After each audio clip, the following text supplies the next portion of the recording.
All right, looks like we are, or I am, live.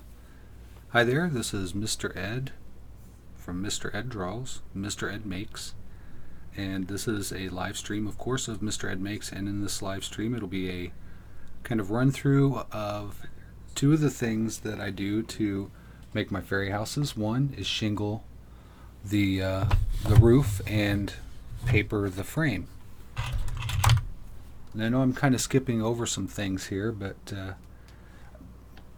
I kind of wanted to go through it this way because I have different stages of that work represented here. And also, framing in itself is that's just going to take a whole live stream, and it really didn't work out on my calendar to do one of that yet. But I will be doing a framing. But these two representations here are going to give you some idea of what you can do when you frame. You basically need kind of like a bottom part. It could be bigger, smaller, and then you need kind of like a top part to put shingles on. And in this one here, you can see it's really capricious. Has a lot of different angles and interesting things to look at. And let's look at those if we can. I'm going to take off my Mr. Ed Makes Live banner for now. Let's get a good look at this here. It's first of all mounted on a vase, like a glass. These are designed to put like decorative. You can put stones in them. You can put marbles. You could grow a plant in here with the right material, have a moss garden, or of course you can put like water beads, have a live arrangement in here, or you could put a dry arrangement in here, and it works well in the front as the part facing the viewer, or the back with it splayed over the sides. But you can see that's really interesting. It's very well made, and the walkway here has a lot of detail, a lot of decoration, just to draw the eye, and worked on that quite a bit. This represents about 7 hours of work on this one, and it also has a lot of, it was kind of new for me because I've never mounted to a vase before, so I had to think a lot about how the vessel was going to function in synergy with the artwork, because I don't want, if you put flowers in there, I want the flowers to really be able to stand out against this artwork. I don't want one to take over the other. So that's what my intentions were. And now that I've kind of have an idea of how to do that, I'll set this one off to the side. Isn't that just really, really pretty? Paint that. It's got a crystal at the top, an amethyst crystal. Just really kind of highlighting, just for that little extra touch. I'm going to put them back up here in the window where I had them. Cut out some of that bright sunlight creeping in. So let me see. Oh yeah. To continue with that, so I have a little bit taller vessel here, a little bit more room down here to put, you could grow plants in this if you wanted to, like a little herb garden or whatever. And this one's very capriciously shaped. Right now I am in the midst of shingling it. You can see it has a little bit of stuff left here, and I was going to do that for you guys in this live feed. And then also I wanted to show you this guy down here. He has a light inside. Shut this light off. You guys see my bald spot. I'm trying to pull it out of the frame real fast. It's got a light inside. So that one's going to be really awesome once it's shingled and decorated. The smaller ones, I don't know, they take, in some ways they take just as long as the larger ones. I mean, if I have to put windows, as many windows in these as I do in a larger piece, they're still the same amount of time. You got to put on 4 sticks, you got to open up the hole, you got to decorate around it, and it doesn't matter what size it is. You're just picking up smaller pieces basically. So I like to make the larger pieces because I get more out of them when I sell them. And I don't get much back for my time on these. I'm lucky to get minimum wage when I'm done selling one of these. But I don't mind because I get to work at home and I enjoy working for myself. So I'm trying to do that. I'm trying to be a working artist. You guys know who follow me. I've been really struggling to do this for a while. So here's my best efforts here with lights in these fairy houses and fairy house vessels that you can put flowers and stuff in. So I'm really trying to take up the utility and trying to add a lot of extra value to these and widen my market, actually, because I'm not sure who would collect these just for the house itself. Let me click on here and scroll down just a little bit so I can see what's going on. All right. You guys can't see up here. How'd that happen? About ready to drop. You guys can't see. I'm messing with. I have this sculpture, and it's a wire armature holding a magnetic ball with another wire armature attached, and he can spin around. That's my little, when I'm thinking about something or trying to come up with an idea and I'm inside my head, I'll flick that around or mess with something in order to give me some instance of clarity. Okay, so I'm going to get started on shingling the top of this so you guys can see. This is going to be part of my demo here. And I also have to do some papering on this model, so I thought I'd share that with you as well. And I have some papering to do left on that model, so I can include that all in this live feed. And I'm trying to do it pretty expeditiously. I don't want this to run over 30 minutes, and I look like I've run already 7 minutes, so I might have 20 minutes to do this all together. So wish me luck as I grab up my materials here to show you what's going on. I'll get this in place. Good camera angle with my crappy webcam. And also in the info cards to this video, if I'll explain that here in a minute. Let me get this together here. Show you what I got. Try to do this with some kind of organizational flair. This is a plucked pine cone. It's had its petals removed. I put them in this little bowl here, and I'll do, for one model, I might do about 3 pine cones stripped like that, and I'll put them all together and then mix them up so that they're all homogenized. It's got various sizes, so every time I reach in, I'm getting a different colored one and a different sized one. So that's kind of like the magic there. Otherwise, it's going to look really weird if you're plucking these off and you're starting and trying to keep some uniformity then in it. Or say you're on a dark pine cone here and then you have to move on to your next pine cone and it's light. You're going to get this patchwork, which if you want to do that on your model, that would be interesting. But that's not the effect I'm trying to achieve here, so that's why I do it that way. So what I do is cut those off. Here's what they look like. I think I've showed this material in a previous video, and there's an info card that will link to that. That shows you all the materials and all the tools that you need to do this project. Well, pretty much all the important ones. I don't think I list every single thing you need, like pencils and scissors. We need scissors, okay, whenever you do an art project. It's pretty much on there.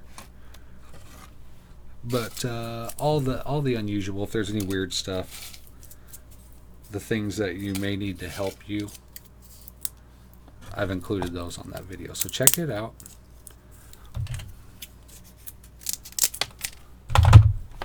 And then gather all that stuff and come check this out and get started. It's not as hard as it looks, for real. You guys can do this.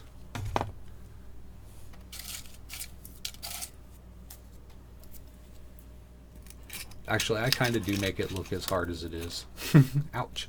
Like right there, I stabbed myself. On these pine cones that I use, now you can get some that aren't like this, but the ones that I use, I have to find my tweezers. What did I do with them? Have these thorns on the very tip of them.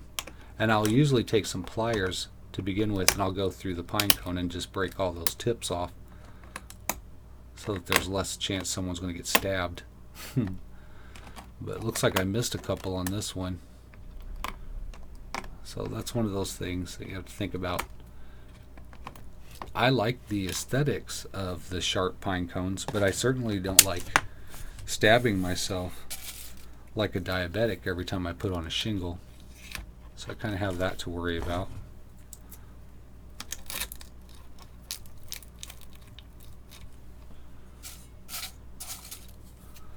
So you basically just put some glue. You can put it on the shingle.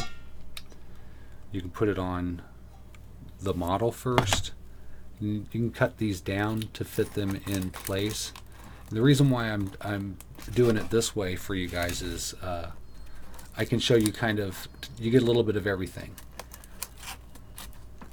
If I started at the bottom, it'd be 20 minutes trying to get to the top just to show you some of the stuff, and there'd be a lot of redundancy, a lot of repeating inside. But you can see I have done all the way up to this edge here, and this is where it kind of gets a little interesting, because now you're going to kind of have to piece out, cut those to shape, and then fit them in just like that. And that's how you would edge the roof, so that it has so it kind of goes together nicely. Now on my models, I don't know if you noticed on the last one, but there was a big piece on the top of there. Let's see if I can find. So I usually, this is in the materials list. I keep a tray of all kinds of stuff to put on those, and I tell you where you can find these things. So in this case, I wish I had a director and a cameraman. So in this case, I would put something like this, arrange a number of these on there to cover this awkward part, because shingling it, it's going to be really difficult, and I don't think it's going to work right. But you probably, I mean, if you wanted to shingle all the way up there, you certainly could cut all these out to shape. There would be nothing wrong with that. The only reason why I don't do it really cleanly like that is because it takes up a lot of time. And I sell these, so I have to keep the amount of time that it takes for me to do them down to a minimum, so that I can keep my costs low. So I can, the more models I can make a week, the easier it is for me to pay my bills. So I just, I'm not trying to get rich. I just want to pay my bills. I'm not trying to get ahead. Like, I'm not trying to buy a bunch of cars and a house somewhere and a condo somewhere. I just want to pay my rent and basically be able to hike up and down the hill in the park behind my house. I really don't want a lot out of life. Simple, good old boy. And that's fine with me. So just put those on one after the other. It takes a good amount of glue. I can show you here again, just put a little dab. Now these cones, these petals, have a curve to them. And you can see when I stuck that down, it wasn't in the right spot. You have lots of time to move them around, and they don't have to be perfectly lined up, just as long as they don't look like they need one. There, you just want them to pushed in there pretty good, like they're crowding the stage at a concert. Probably the best description I can think of for that. So I could basically just put it up there and guesstimate what the angle is that I need. It doesn't have to be perfect.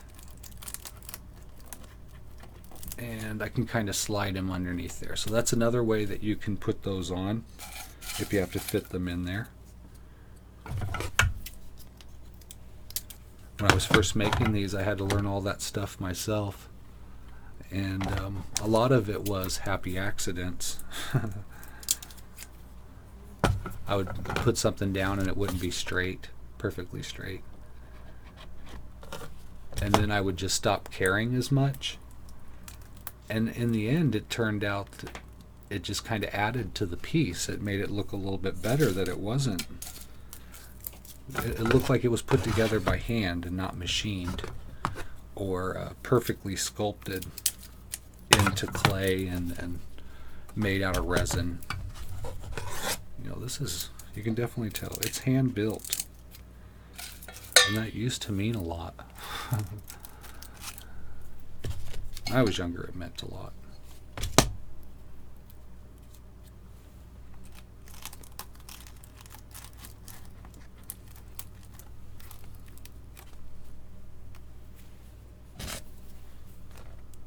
Maybe one day I'll be able to get more for these. I'll be able to ask more for them when people are beating a path to my door, if that ever happens in my life. You can see there. And then when there's like this space here, you guys can see there, it looks like a little bit of a gap. I find one of the smaller petals that come from the top of the pine cone. And if you don't have one of those in your bin there, you can always go back to the pine cone and just take one of these small ones off. The reason why I work with the larger ones is because it's fewer you have to put on. And it makes it go by faster. So it's just a matter of efficiency. It would work well with all small ones if you wanted to take the time to just put small pine cone petals on there. It would work really nicely. And if you wanted to line them up like red tiles, that would look really nice too.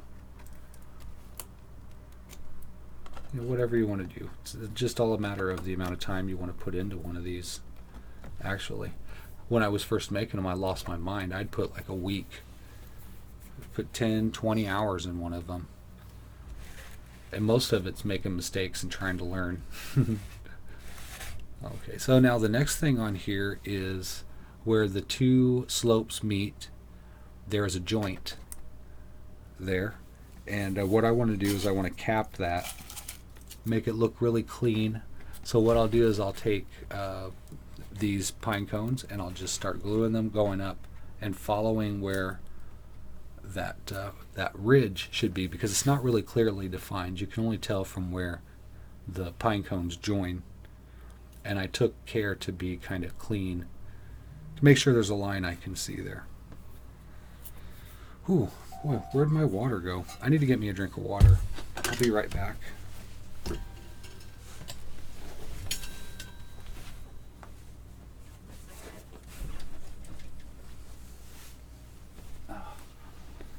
I'm always forgetting to move my water because I move back and forth. I'm sitting here in what is really my recording studio and art station. And then across the room where I sit in a more comfortable chair, I put my water and then I forget I have to go all the way over there and get it. Blah, blah, blah. Let me check and see who's here.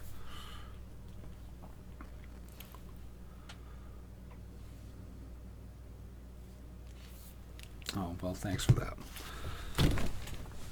Okay, let me get... Damn, that's why I didn't want to have to get up and move.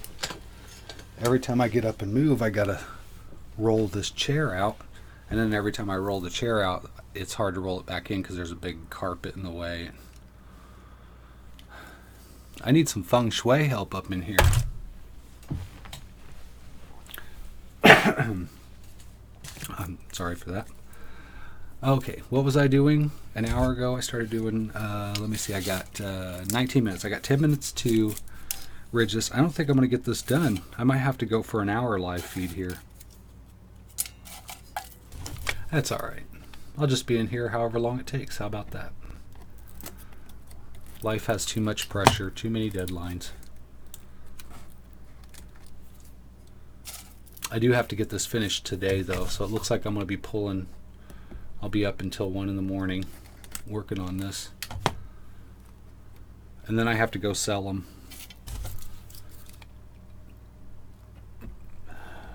That's the part of being a working artist I really hate, is the just having to go out and sell my art, do the hard work, track down people.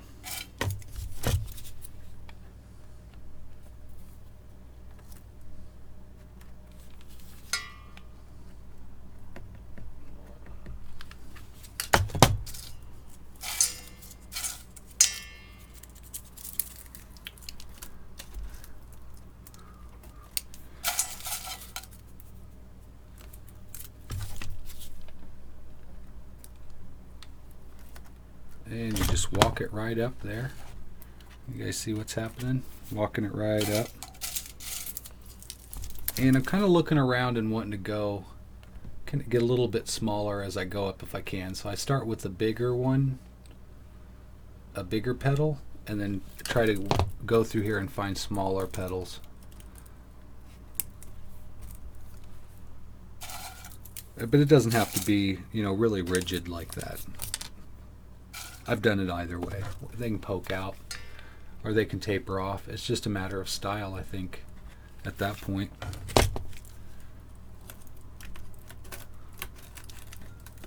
Oh, shoot. And when I pulled these out, I tried to leave as much of the ends, much of the end part off there as I could. Get better coverage. A lot more surface area for the glue to hold. It gives you a little bit more to cut down to fit in to weird shapes, like what's going to happen right up here.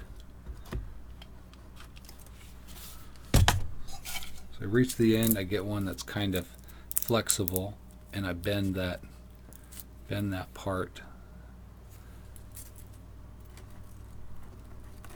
And then I can just kind of fit it in like that. And if I hold all these down, it's going to have this nice little flip up, like the back of Mrs. Brady's hair.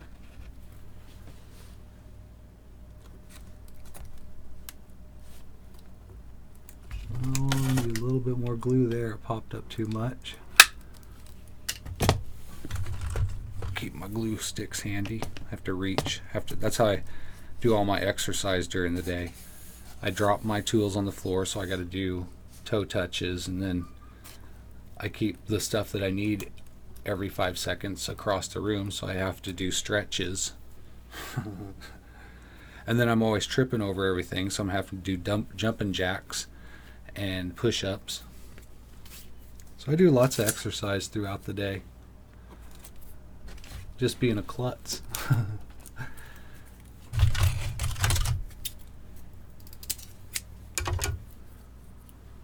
Finish that edge up a little bit, I think.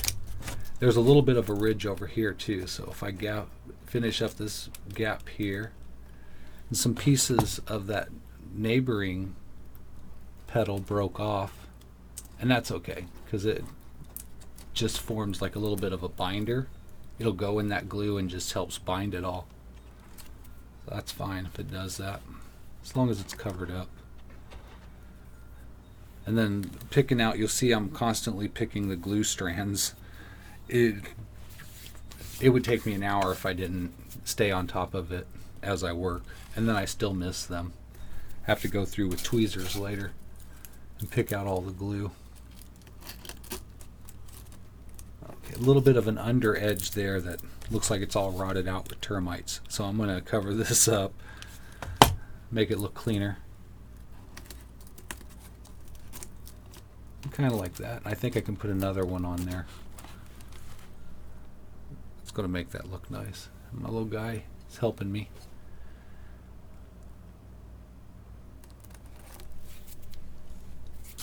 I've had him for quite a while. I've probably had him for maybe, I don't know, 5-6 years now. Lived with me when I was in Iowa City, and now they're out here with me in Oregon. I'm surprised I haven't smashed them or stretched them out or lost them. I really am, because I don't have a lot of things to begin with, and I've moved a few times, just trying to find a place that fits best for me. So I just toss everything in a box, basically. If it lives through it, it was meant to be. If it doesn't, it was meant for the trash. I just don't have time.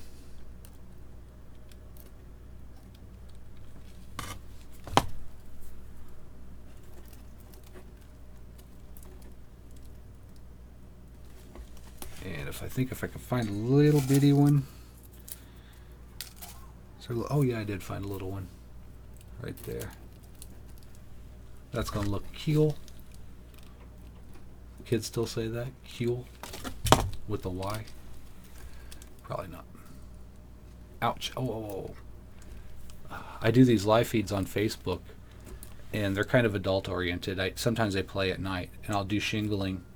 And if I burn myself, the adults have to take a drink of their wine cooler or beer or wine or whatever. So do a little bit of a drinking game there. And if I poke myself with the pine cone petals, take a drink too. So always trying to have fun.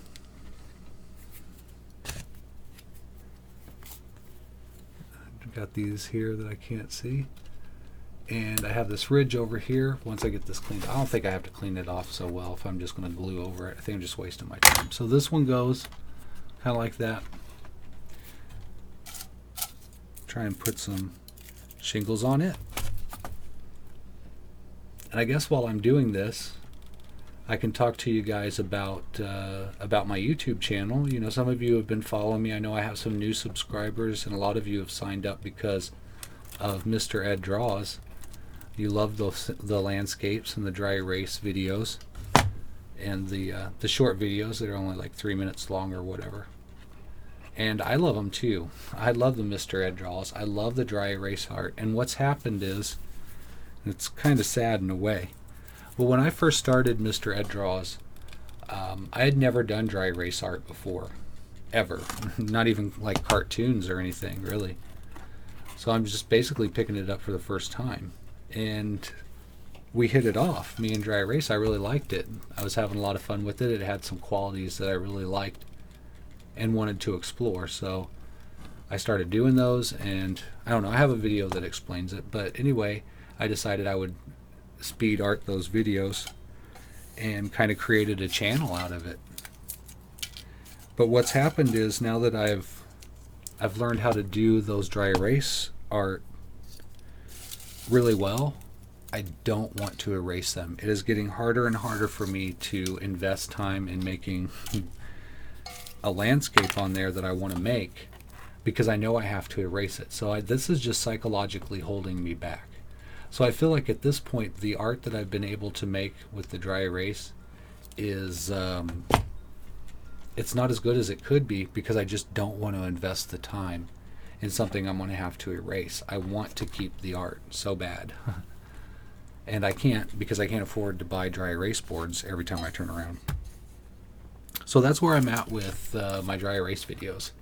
I'm still going to do them, but I'm only going to do them when I can actually go out and buy a dry erase board to keep, and then to preserve the dry erase so that it doesn't get erased, you know, make it a little bit more permanent. And then offer those. I want to sell those eventually. And I think I'm getting to where I could probably sell them. So that's where I'm at with, I mean, I don't have a lot of leisure time, because I don't get a lot back for my efforts. I work really hard and I don't get a lot back for it. So I don't have, I have to do a lot of work. I'm kind of like, you know, I'm kind of like an herbivore. I have to eat all day to get very little nutrition, and that's kind of like I have to work all day to get very little back for it. So I can't afford to spend as much time as I've been spending on my dry erase art, because I'm just not getting as, I can't afford to. I have to use that time to make fairy houses, stuff that I can actually sell. So that's what's going on with my Mr. Ed Draws part of my YouTube channel, which is like the main part of it. So I'm kind of kind of in a place with it because I really want to do those videos. I really want to please, and I want to deliver to the people who have taken the chance on me to subscribe. You know, I feel like I've earned their subscription, and now I just have to deliver and keep delivering. In order for me to do that, it's going to cost money. I guess a side part of that is I have been working part-time to help pay the bills, but what was happening was my part-time job was pretty much taking over my life, as they always seem to do for some reason. Even though I tell my employers that I work part-time for, that I work for myself, I want to be a working artist, I just need to do this part-time so I can make sure my rent gets paid. And they're like, okay. And then down the road, it just turns into all kinds of extra stuff. It's like, I just need to show up and do a job. You know, I do what I'm supposed to do. And I just wish that they would respect that I'm trying to be an artist, a working artist. So the short of that is I had to quit my job, basically, because I felt like we just reached a point, me and my employer, and it wasn't working out for either of us. So here I am back to being a full-time working artist. So anything I do that's art related has to be, pretty much anything I do at all has to be related to selling art and paying my bills. The most distasteful part of being an artist is the business side of it. But that's half of being a working artist. In fact, that's probably more than half. So I'm still trying to snuggle up to that notion. I feel like I have a big gap underneath there. Yeah. We'll say I make up stories about my art too. I'm like, yeah, it looks like a shingle fell out of there. It was a storm or something. So the fairy just came up and wedged another one in there. That's the story, and I'm sticking to it. So I got this ridge, that ridge, and I got this ridge here. I may just have enough of these left to put on there. So what I've been doing to kind of make up for not being able to devote as much time to filming and editing, you know, writing, planning, all that stuff for my Mr. Ed Draws, my YouTube channel.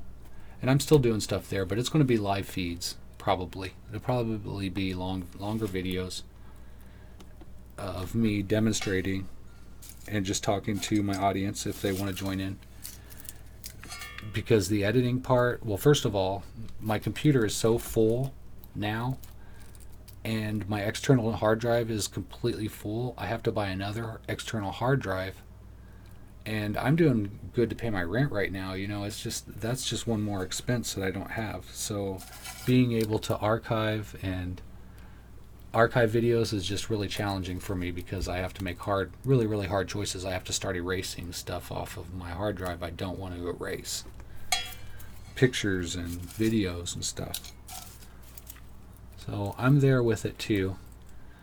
So I really appreciate everybody hanging in there, and I'm not trying to make excuses for everything. I'm just trying to say I am adapting as best I can so that I can still deliver content that's interesting for anybody who wants to watch it. And I hope that those people are the same fans that subscribe to me because of Mr. Ed Draws. So I'm not going to change the name of my channel to Mr. Ed Makes, but it's going to be a lot of Mr. Ed making. That's for sure.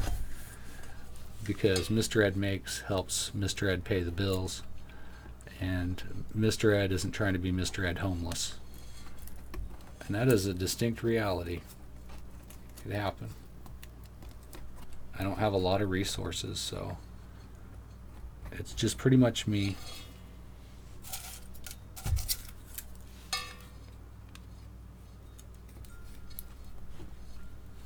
That's the choice I made. I could work a regular job.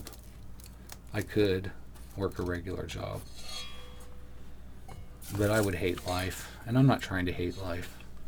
I'll worry about things, but I'm not trying to hate it and worry about it.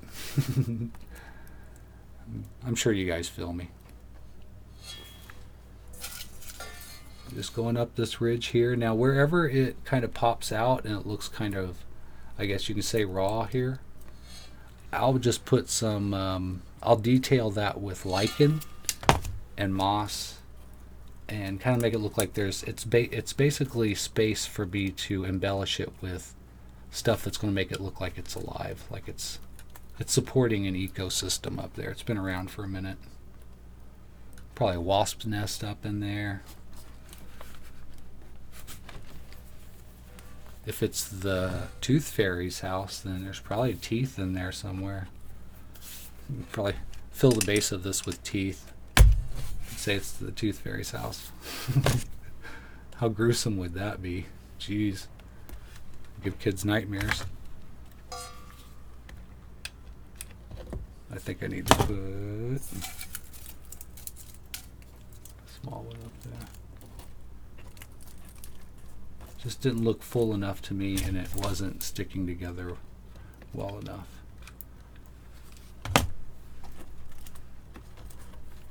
So I think I just about have this one done.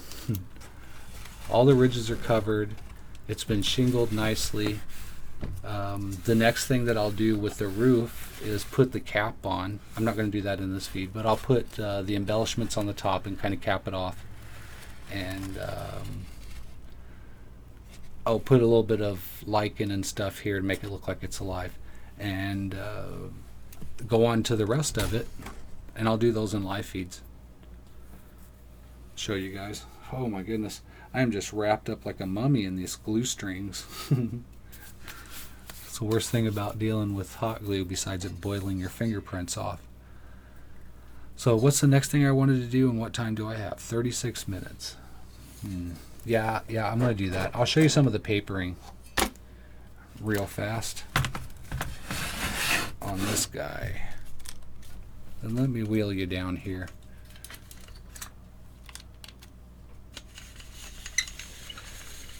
Rolling down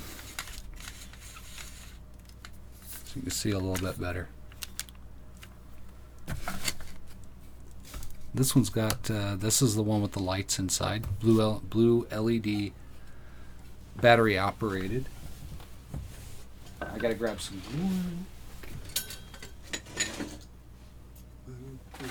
water, brush.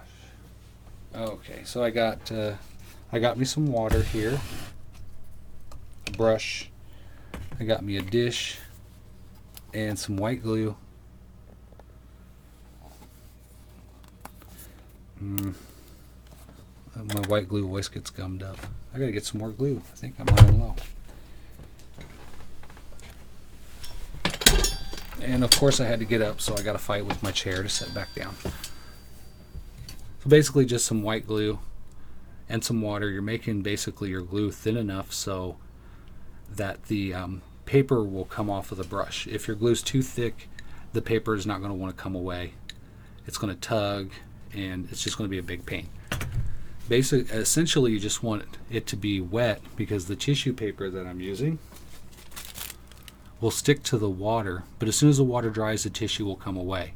So you just want to add enough glue to that water to bind the tissue to whatever is on there, the wood or whatever it is. And then later on you can reinforce it because when you paint it, like this one over here, when you paint it, that's done with the glue wash also. So you're just always reinforcing it.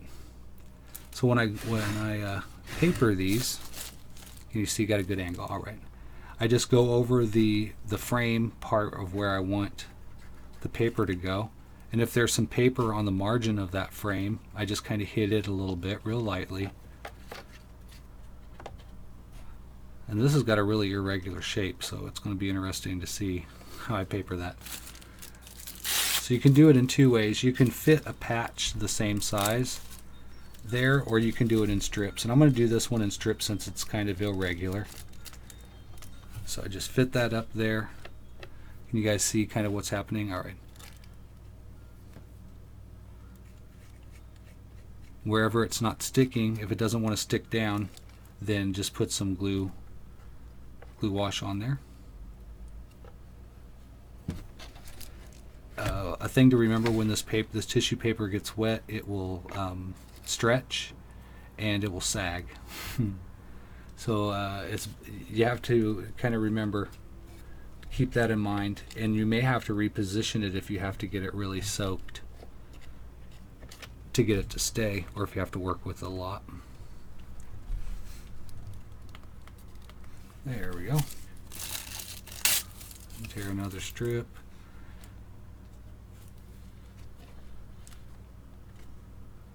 Right. I guess I just have to shape it around there as best I can. And that's not completely connected at the top here. You guys may be able to see there's a little bit of a gap in there. I can just go in with pieces of tissue and reinforce that. I'm just showing you guys real quick how you do that.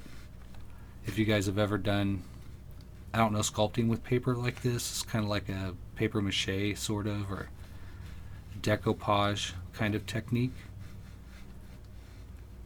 I've seen a few artists do it with different kinds of things, like theatrical props or something if they have to make it.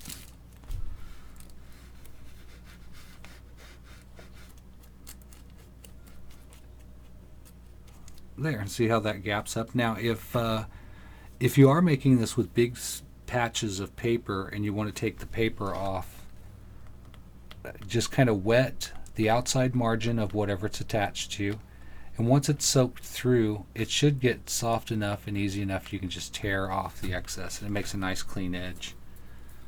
We're going to do that on this one. If your brush is dry, just get a little bit of water on there and go up there and just give it a few seconds. Doesn't take more than 10 seconds for that to soften up. And if you pull kind of real gently and slowly, if you pull too quickly and too forcefully, it will just pull that whole paper off there. So you want to be careful to give the fibers time enough to release. Basically, the water in there will only move out of the way so fast. So if you pull on it really quickly, the water is like cement, and it's not going to let it tear. In fact, it's going to keep it from tearing. It'll just pull the paper right off. A little bit of physics. So the very top of there, I can just get a few smaller strips. Let's cut a few smaller ones. Can you guys see the smaller ones I'm laying out there? Yeah. And let me tilt this up here so you guys can see a little bit. And I have a wire that hangs out for some reason. Oh, I think that's just the only way I could get that wire to stick in where I wanted it to stick. So I'm going to have to cover that wire up. And I want to be really careful because this is electronics. I don't want to get glue or anything in a connector. So I want to be very judicious about how much of this liquid I use and where I put it. I don't want it to be running all willy-nilly all over my model. Probably good practice anyway, but especially if you've got some kind of electronics in there. And it is protected by hot glue, but you never know when water can just get into all kind of places you never would expect. So you don't want to challenge it. Is good practice there.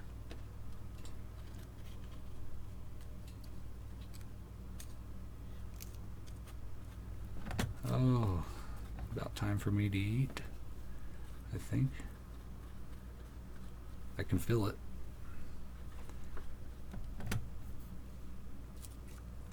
I'm going to just put one little last piece on here. If I can, I try to manipulate everything with my brush, because my fingers will get all gluey. So if I can pick it up with my brush and then set it down and move it into place, that seems to work. At least it works best for me. Now, one good thing to do is to leave the rest of this dry. Don't put any glue or anything on it just yet. And what's going to happen is some parts of this is going to have glue. It's going to resist being colored. And other parts where the paper isn't, it's going to soak up the color, and it's going to create this really cool modeling kind of stone effect. And that's pretty much the secret to getting the nice texture and the stone kind of really charming texture that you get, that you can see on this one here. I've painted on it, so it's kind of hidden. but it does kind of look like stone a little bit. I'm going to work on it some more. I got to do some more papering, but that's all I wanted to do in this live feed here. I didn't want to keep it too long, but I did want to give my subscribers, my fans here on YouTube, something to watch that they may enjoy. So here it is, and I'm going to continue with the fairy house themes because I got a lot more to show you, and a lot more encouragement for you to go out and try this yourselves. So I hope in some way I may have earned your interest, and if I have, hopefully I've earned your like and I've earned your subscription. So give those a click if I have. I really, really appreciate it, and I love you for it. And until next time, you guys, I love you and take care.